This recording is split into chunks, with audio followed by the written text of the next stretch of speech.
Yeah, Shambhu, you can start. Namaskaram. Good evening. Welcome to Shankar and Shiv Talks, Part 2 today, where we are discussing financial planning in the context of Dharma in today's time and for the future also. We are with Mr. Shankar Srinivasan, a chartered accountant based in Gurgaon, who is a mentor to countless people across the world. So, welcome and namaskaram, Anna, for our discussion. Ram.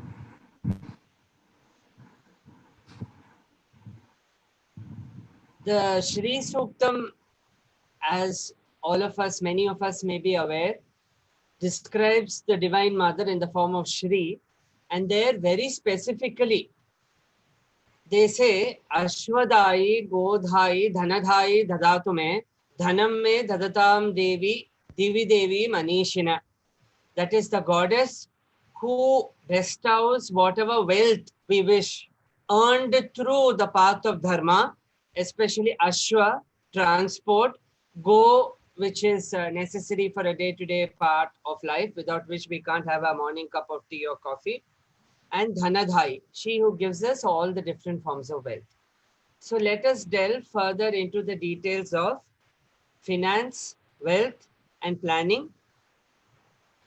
Um, Anna, 6 months back in your bulletin that you mail, um, you had predicted that the interest rates would fall. And at that time, it was around 5%. And you had predicted that post-COVID, after this, we are looking at a fall to 3.75%. Today, they say the rate is 4%. Your thoughts on this? Okay, 6 months back there was no COVID. That was already the slowdown in the economy on which I had predicted this. Post COVID, I'm expecting it to go to as low as 3 and possibly even below that. Uh, I mean, as our economy also starts slowing down, uh, credit expansion becomes a problem. And now that has been become magnified to the power of 10. And that has caused the acceleration in the slowdown, pushing us to a recession. So that we are now going into a recession has been confirmed by the RBI yesterday when they further cut rates. So lower rates are going to be there for a while. The government is trying to avoid a huge fiscal slippage by not printing and throwing money left, right, and center. But I fear the way this pandemic is playing out. In the next 2 or 3 months, the government will be forced to take more stronger fiscal intervention steps like putting money in the hands of people. Today it's putting 1,000 rupees a month. Tomorrow it may have to put 2,500 rupees a month. Today it is giving it to only the Jandan account holders. Tomorrow it may have to expend it to MSME businesses and others who are going to wind up. So these are the reasons why interest rates will be low, because actually there is no demand for money, but still money is being pumped into the system only to keep the system from collapsing. So there's actually no economic activity happening. You understand this. Most of the money coming in would only go to pay of debts. And that will find its way back to the RBI, and then the RBI will again put back that money to the system. And this is just to keep the machine oiled so that there is no rust formed, in the hope that someday in the near future, the economy will start running again. And at that time, we will not have to handle a rusty engine, but a decently well maintained engine so that we can start functioning. I can only hope and pray that this happens sooner rather than later. So interest rates are going to be low for a very long time.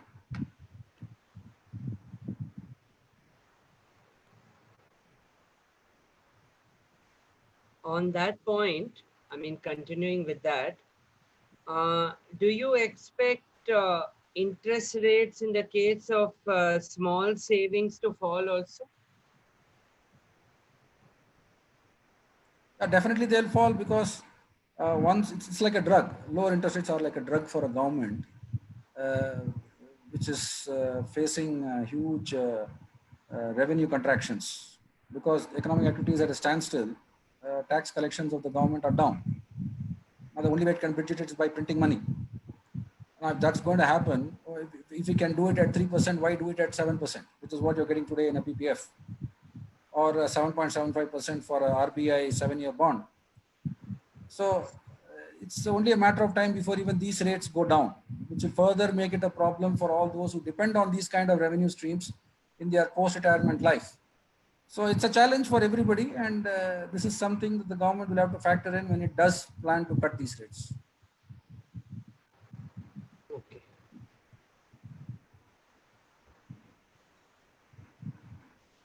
Before, I mean, just continuing with your very keen observation, in your April bulletin, and just to elaborate further on that, you had said that we are looking at a recession, and as you said, the RBI confirmed it.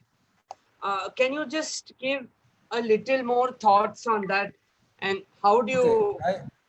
I had even mentioned in that saying that whole world is going into recession. I mean, no country is insulated from this. When you go in for a lockdown which shuts down the economy, you will have a recession. There's no doubt about it. India could still not have had a recession if our temple economy was running, because we are largely just agrarian and temple economics. That's it. And I don't think our temples have ever been shut down across the board like the way they've been shut down now.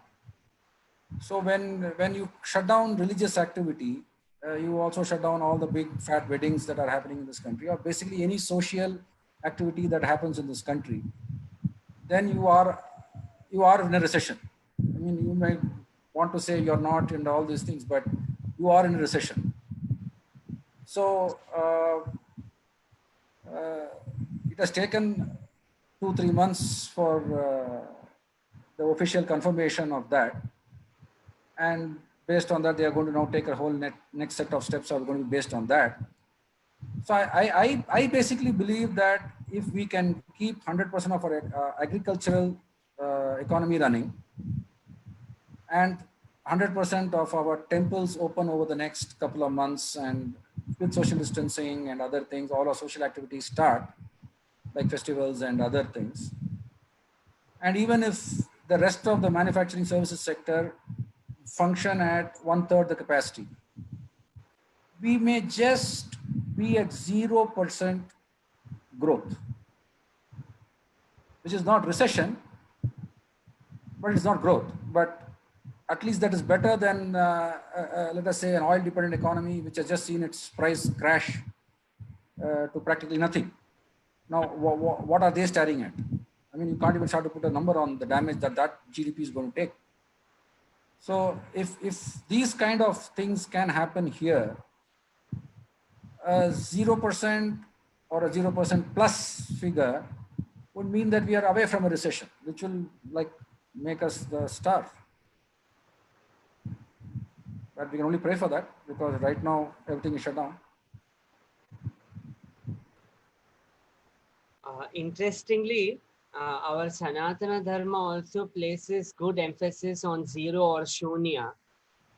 In many texts, for example, the Devi Atharva Shirsham, which is from the Atharva Veda, they say the Devi is Shunyam Cha, that she is the void and the zero herself.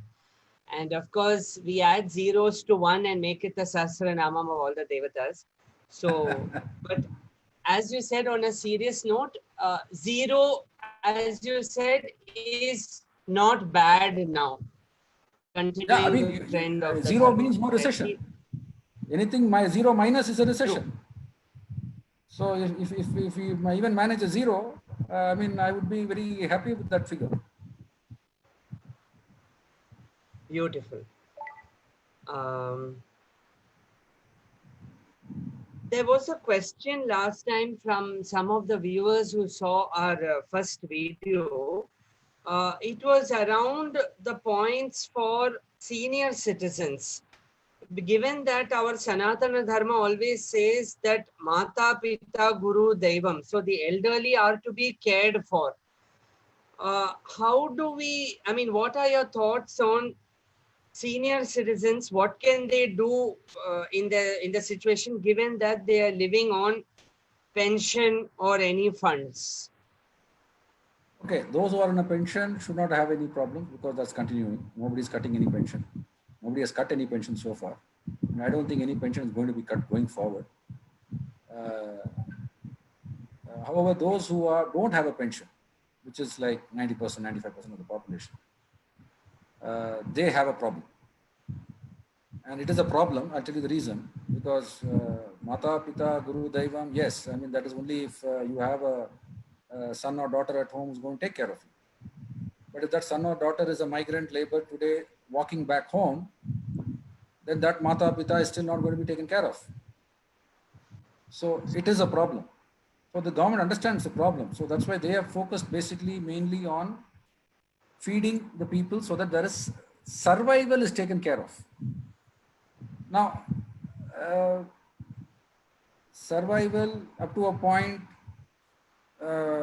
may work, but beyond a point, humans being by nature social in character, they are going to think it's a burden and they are going to demand more. As we see in many cities across the country where they say there's nothing to this disease and let's open it up and start regular economic activity. And governments across the globe have tried various methods and have finally found out that the lockdown is the only way to contain it for now. For the simple reason, nobody has enough data on the why, where, how, and when of this disease. When sufficient data on all these points is understood by the scientific community, and they are also in a position to advise their respective governments in confidence. Today, the level of confidence is next to nil for the scientific community. So any politician has zero to negative trust in them because they say something today and then they change it tomorrow and the third day they contradict what they said in the first 2 days.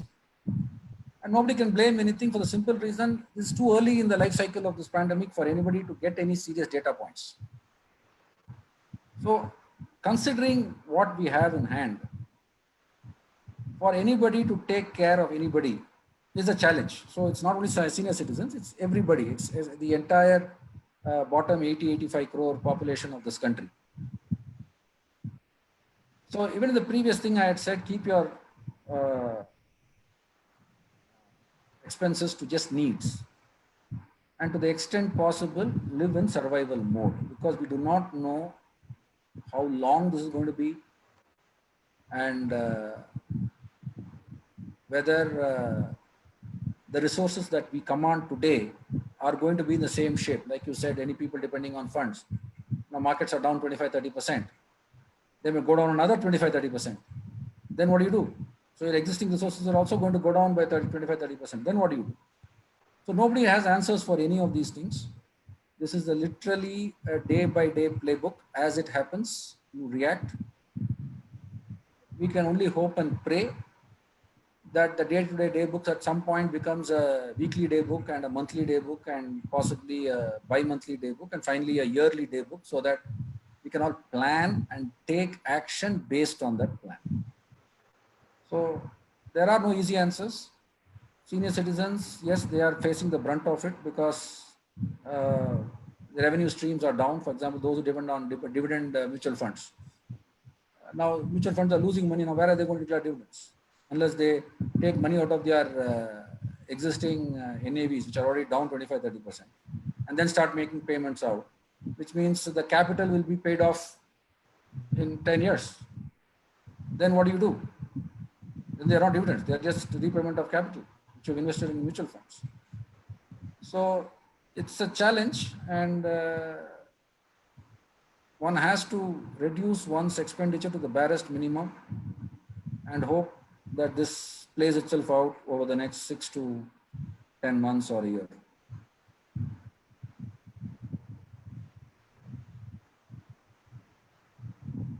hope those who are watching it and will be watching this.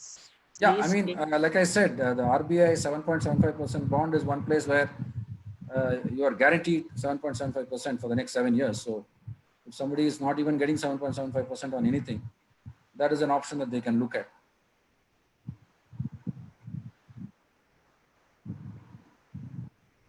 So hope those who are watching and will be watching this will make note of this, because this valuable advice will stand good stead right now. Um,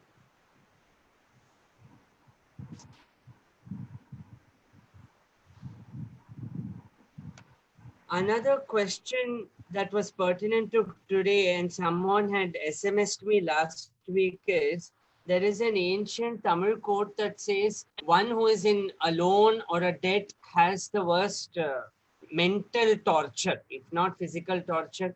They undergo a lot of mental torture that they have to repay the loan. So, true to that, in today's times, loans seem to be sadly a norm, a very fashion statement if you have a loan. So, what would be your point for people who are right now? Some of them have company pay cuts, and some of them, as we saw, maybe having some problems at the mutual fund front. Uh, what do you suggest that their course of action be right now? Okay, I think last time we even touched upon this, and I had said that there are schemes of moratoriums on these loans offered by the banks. At that time, it was 3 months, and now the latest package going by the government, they've extended by another 3 months. So now you've got 6 months of moratorium on repayment of loans. So since you do not have the capacity to repay, the best option is to take the moratorium. It only means you're extending the repayment period. And of course, even that would be a challenge if you're going to lose your job, because many people have started to lose their jobs because companies no longer have revenues, so they cannot continue paying salaries.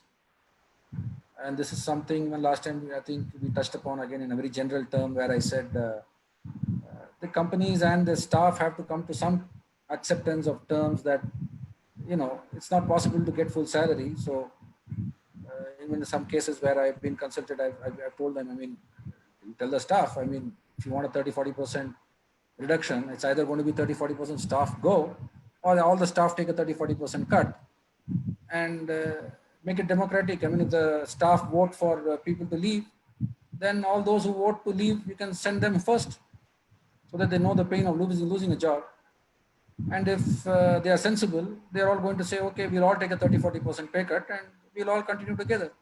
So, and I said, even last time when we wound up, I said we need have some patience with this. So a little bit of patience will go a long way in this crisis. And it's on both sides. I mean, it's not that these people are going to go to the court and say, oh, I have a contractual obligation right on my salary.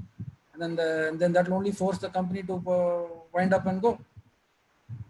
Then everybody loses their job.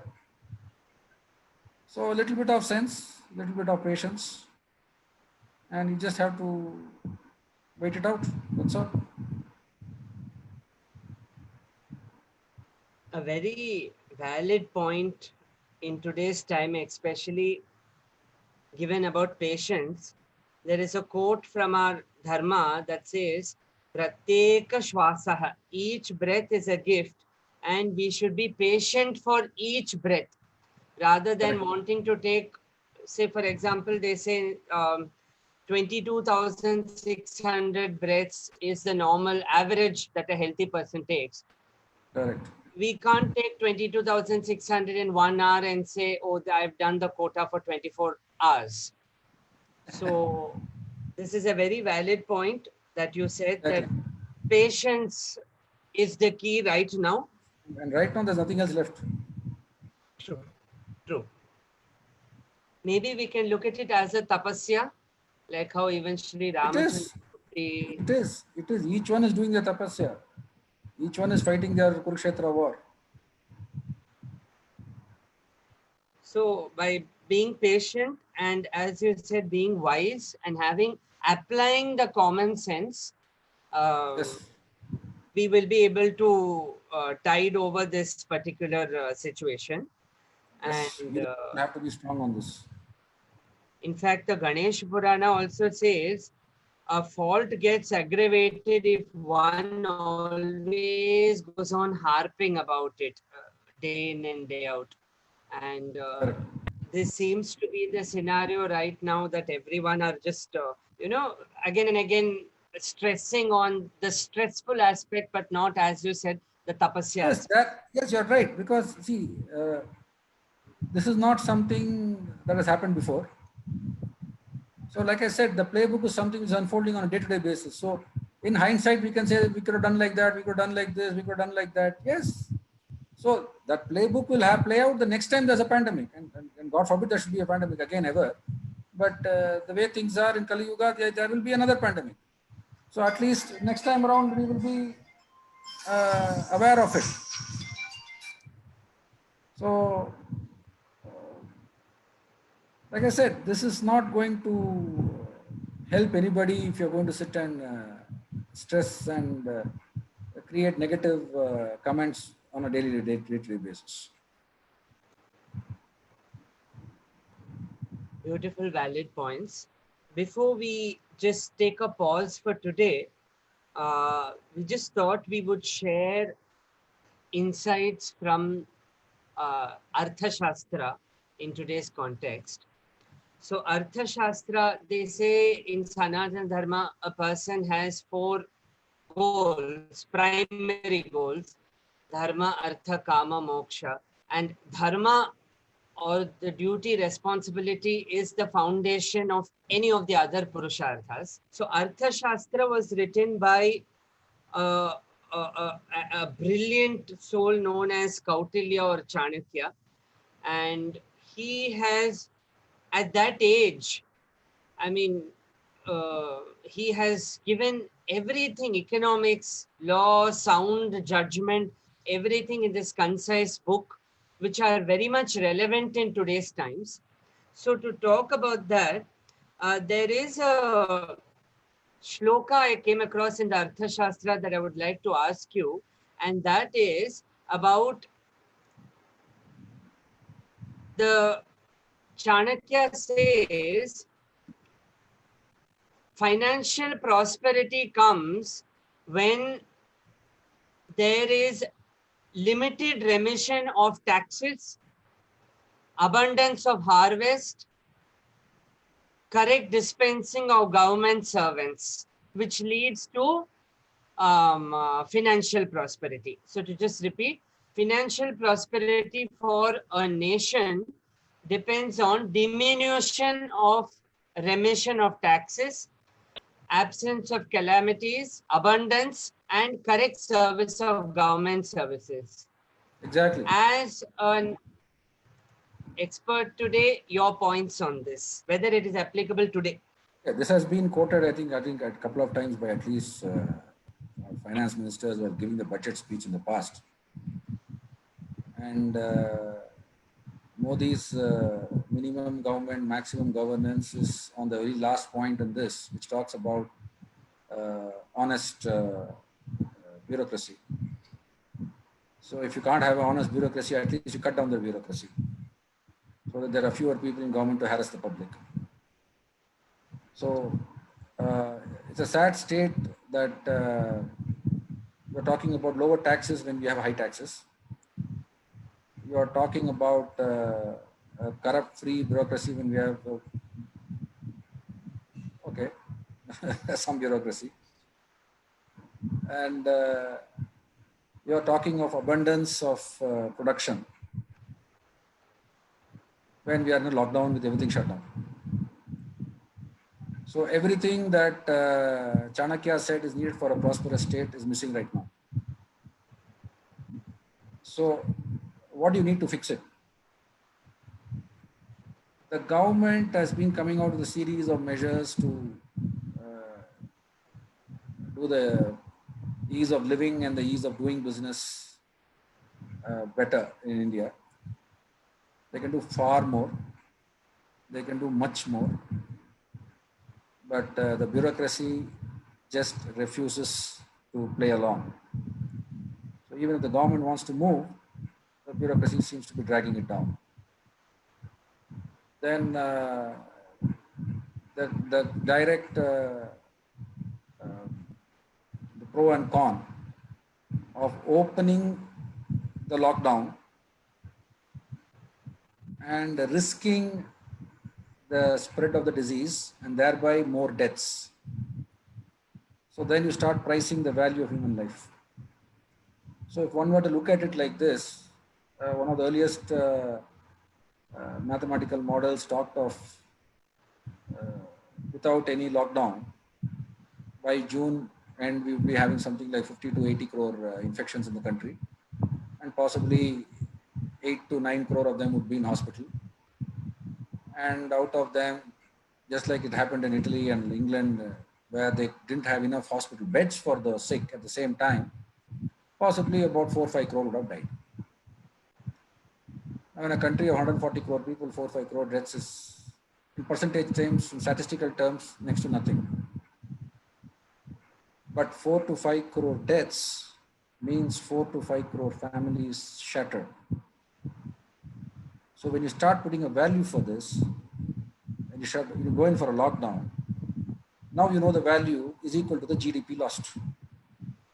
So if you say on one side, I saved so many lives by going in for the lockdown, on the other side, I lost so much because of going in for the lockdown economically, you now actually can say, yes, human life matters so much in the terms of value of money. Then the morality of, is a human life worth so much? Basically, this is the debate across the globe today as to what is the worth. I mean, when they decided in Italy who will live and who will die, it was basically the younger man should be given a better chance to live because an 80-year-old man has seen life. And it is very tough at an institutional level for any government or any doctor to play God. So I personally don't think right now there is any data available or any process available or any medicine or research available which guarantees me a infection-free and the probability of a death-free recovery from that said infection. So considering that, lockdown is the only way. Now that we have all got the public educated on what is expected of them in the form of social distancing, hygiene, washing your hands for every contact threat that you feel has happened to you, we can dramatically reduce the transmission of this disease. So let us see how this goes.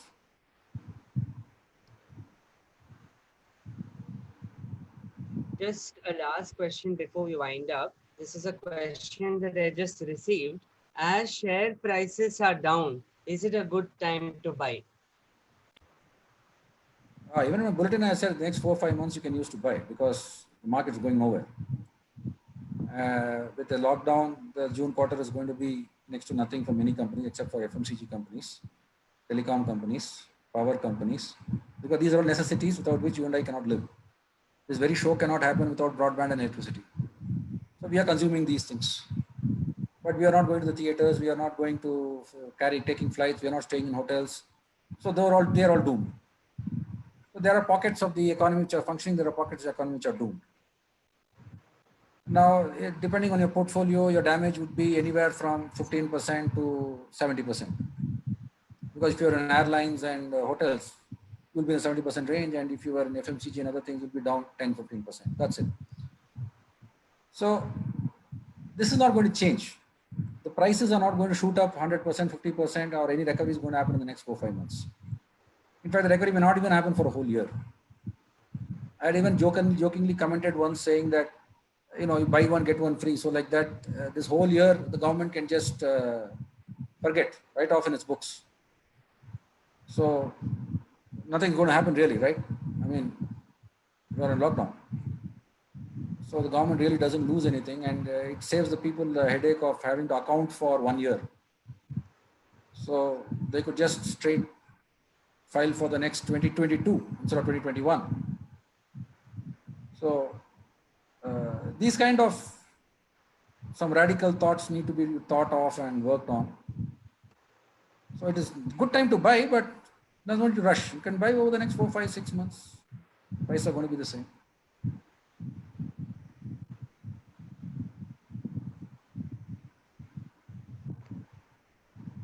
There is a shloka from our Sanatana Dharma that says, Atma Deepaha Bhava. Be your own light and also be a light to others. So, one of the key takeaway points of today would be that be patient and be your own light rather than a sort of darkness or negativity or spreading some unwanted information.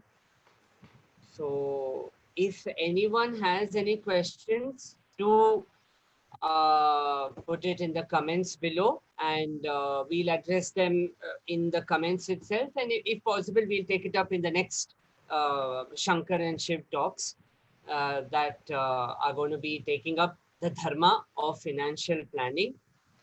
So thank you so much, Anna, for your valuable time and illuminating us. So as you said, let us not spread negativity. So we can end with the prayer. Om Sahana Bhavatu, Sahano Bhunaktu, Sahaviryam Karavavahi, Tejasvinavaditamastu, Mavid Vishavahi, Om Shanti, Shanti, Shanti. That is, may we not do bad to each other, may we only do good to each other. This is for the whole world. So thank you so much. Hari Om. Namaskar. Namaskar.